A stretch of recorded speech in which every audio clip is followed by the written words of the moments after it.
Damos continuidade ao nosso programa, Anatomia do Poder, hoje numa conversa familiar com um querido amigo, amigo da família que eu era, já que seus pai e mãe são falecidos, que é Márcio Scavone, um dos maiores fotógrafos do Brasil. Como eu faço em todo o programa, o Carlos Nejá é um poeta, na minha opinião, ao lado de Paulo Bonfim, hoje são as duas grandes expressões da poesia brasileira.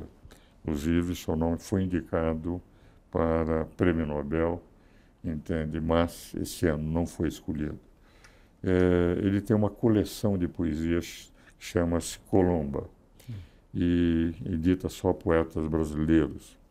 E esse Navegantes do Espaço, que é uma antologia de poesia minha, foi editado pela coleção do Carlos Nejá. Muito obrigado, muito obrigado. São algumas poesias minhas que eu formei uma pequena antologia que lhe ofereço. Mas agora, Márcio, eu falei no bloco anterior, eu queria um pouco que você falasse da sua experiência internacional. Você tem tido exposições de poesia no exterior e que o telespectador conhecesse como é que... Sim, vou contar um pouco da trajetória. Só para terminar esse assunto da poesia, que eu acho que onde que ela encosta na fotografia, eu sempre achei que a poesia está para a fotografia como a prosa para o cinema, né? Estamos os dois no ramo da síntese, né? E a minha luta no retrato, que é a minha paixão, é uma imagem, né, que defina a pessoa naquele momento, né, daquele jeito, ou um lugar, né? Eu sempre tive uma ligação forte com a Inglaterra, porque eu estudei lá, né? E fiquei... Você mencionou o José Geraldo Vieira, a vovó Maria de Deus Teixeira. Eles me deixaram muito impregnado com a cultura europeia, né? E eu sou muito ligado à fotografia europeia, às raízes, né? Quando eu fiz o meu primeiro livro, eu estava morando na Inglaterra, começou de novo, porque eu fui estudar nos anos 70, voltei nos anos 90, quando a gente teve aquela problema de navegação aqui no Brasil, né? Ficou todo mundo sem trabalho nos anos 90, começo de 90. Eu fui para a Inglaterra de novo, eu queria tirar a limpo se eu podia ter ficado e dado certo. Eu estava numa crise existencial boa, assim, dos 39 anos, 38, né? E fui para lá e trabalhei, morei de novo em Londres, né? E eu estava lendo um grande autor chamado Antonio Tabucchi, né, um italiano. E eu cismei, eu estava fascinado pelo Noturno Indiano, né? E eu cismei de fazer os passos dele na Índia, fotografando pelo mundo, e é o embrião do meu livro E Entre a Sombra e a Luz, que é um verso do Pessoa, do qual ele é o tradutor para o italiano, e as coisas foram se enganchando, né? E eu escrevi uma carta para um desconhecido, né? Eu sentei uma madrugada assim, não contei para ninguém para não ficar desapontado, e escrevi uma carta para o caro Antônio, um fax, né? Passaram-se assim 2 meses, eu entrava no meu estúdio, olhava nada na maquininha do fax, nada. Até que um dia saiu a folha como saía, né? E ele escreveu assim: desculpe a demora, não sei o quê, gostei da sua carta, senti um cunho existencial. Fiquei curioso, gostaria de ver as fotografias. Eu mandei um pacote de fotos para ele, era o começo da era digital, a gente fotografava com filme ainda, mas escaneava, fazia umas cópias. Mandei uma caixa de fotografia para ele, DHL. Convidei ele para escrever um texto para o livro, que ele topou, assim, para mim. E ele escreveu um conto chamado Carta para uma Dama Parisiense, que é inspirado numa das fotografias daquela caixa, e tem um parágrafo assim que eu adoro, né, naquele texto, que ele fala assim: manuscrito encontrado numa garrafa que navegou sabe lá por quais diafragmas do mundo. E isso foi o pontapé inicial. O livro foi feito na Itália, foi impresso em Verona, na melhor gráfica de fotografia do mundo. E isso começou a visibilidade, obviamente, internacional do meu trabalho, né? E a minha ligação, voltando para a poesia, que eu acho que é o nosso grande encontro, sabe o que o Tabucchi falou também? Isso é uma coisa tão bonita. Ele falou: nós nos encontramos na nossa geografia mental.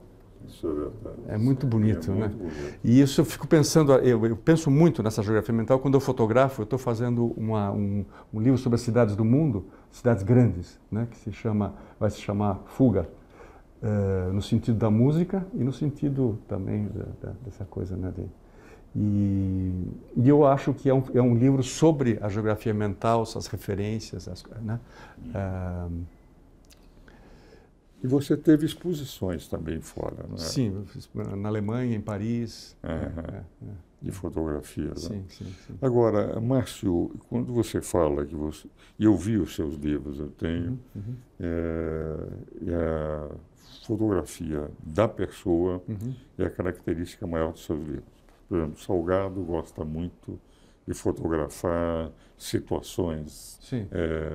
Ele fica mais, digamos, nos exteriores, com o ser humano dentro dos exteriores. Sim. Você não, você pega o ser humano como ser humano, procurando tirar na fotografia daquilo que aparece o que está dentro da pessoa. E quem lê, olhar aquela fotografia, sente não só a fotografia de uma pessoa, mas que o interior dele você está conseguindo fotografar, o que é raríssimo na fotografia, que é muito difícil, porque o retrato, fazer essa, por exemplo, a fotografia do Jô Soares, que você põe de costas o Jô, é uma fotografia interessante porque todos que conhecem o Jô, ele fumar daquele jeito, percebe que é o Jô Soares. O Jô é uma história de empatia total, porque ele só fotografa comigo. Desde que a gente se conheceu, desde que eu fiz o primeiro retrato dele para a Vogue, em 92, ele nunca mais quis que ninguém fotografasse. Ele está lançando um livro de uma biografia agora, eu fiz a foto dele de novo e tal. A gente fala muito disso, né, da empatia, né, dessa entrega, porque é uma entrega mesmo, né? Você tem que confiar, é um jogo de confiança. Exatamente. Quando você fotografa alguém muito poderoso, por exemplo, a pessoa tem que... os arquitetos, né? O Paulo Mendes da Rocha, aqui com a tábula rasa, né? Eu montei isso aqui no estúdio. Ele é o criador com a sua ideia, né? É isso aqui, né? Então tem que ter uma confiança muito grande, né? Na ideia, acreditar junto. É um trabalho de dois. Né? O retrato é 50% você, 50% eu. Se você não gosta, você levanta e vai embora. Claro. Né? É um dado interessante. Nós temos 5 anos e pouco de programa. Sim. O programa vai ao ar todos os domingos, ininterruptamente, há mais de 5 anos. E você é o segundo grande fotógrafo que nós entrevistamos. O primeiro foi, muitos anos atrás, o Lorca. Sim, um grande amigo meu. Grande E que, ao contrário da sua formação, que foi uma formação que desde o berço foi uma formação cultural muito grande, você viveu no mundo da cultura. Lorca, ao contrário, começou dos meios mais simples para chegar à exposição dele. Isso. E é interessante que no Lorca, raramente ele faz fotografias depois. Ele tirou uma fotografia minha, tirou a fotografia de alguns, mas na prática as obras que eu tenho do Lorca são mais de exteriores, mais de situações. Mas eu tenho a impressão que essa personalidade, dificilmente existe um fotógrafo no mundo que consiga fotografar com você a personalidade da pessoa, apenas olhando a foto. Esse livro, O Copo de Luz, tem um capítulo que eu chamei de 3 fotógrafos. E eu peguei 3 velhos amigos e fotógrafos assim que eu admiro e são naturais, né? O Walter Firmo, o Lorca e a Maureen Basiliati. 3 brasileiros. 3 belíssimos fotógrafos. Exatamente. Porque eu já tinha escrito textos e feito retrato deles e eu combinei eles e está bem interessante. Né? Nós estamos chegando ao fim do programa e eu gostaria de fazer uma pergunta final para você em relação... você se sente, evidentemente, por ser mais conhecido como fotógrafo do que como autor de textos. Mas seus textos eu gosto muito deles. Obrigado. Agora, você como Márcio Scavone, você prefere ser mais fotógrafo do que escritor ou mais escritor do que fotógrafo? Eu estou adorando as suas perguntas. Muito bom. Olha, você sabe uma coisa? Se você der um Google no meu nome, aparece aquele quadro à direita que um robô faz. Você sabe como é que tem aparecido? Bom. Autor, escritor. Porque todos os livros, os textos que ele faz, e que algumas explicam situações de fotografia, essa de Nova York, né? Sim. Os textos são textos extremamente, as próprias expressões que você coloca, é quase que, enfim, mais o texto foi ilustrado pela fotografia, não que você fez o texto que você tinha tirado. Eu parei de me preocupar com isso, nas vantagens da gente ficar mais velho, né? Você fica mais seguro e tal. Antigamente eu acho que eu não ia gostar dessa. Eu acho bárbaro, acho fantástico. Não estou muito mais preocupado. Esse livro, Copo de Luz, tem um capítulo que se chama Fazedor de Imagem, que eu acho que somos nós agora, os fotógrafos, ou as pessoas das artes visuais. A fotografia entra agora é um pouco da imagem em movimento, é um pouco do conceito. O pensar a fotografia, de repente, é mais importante do que o clique, que está, vocês me desculpem, muito fácil demais com o telefone, né? Meu caro Márcio, nós estamos encerrando o programa. Quero agradecer muito a sua presença no programa.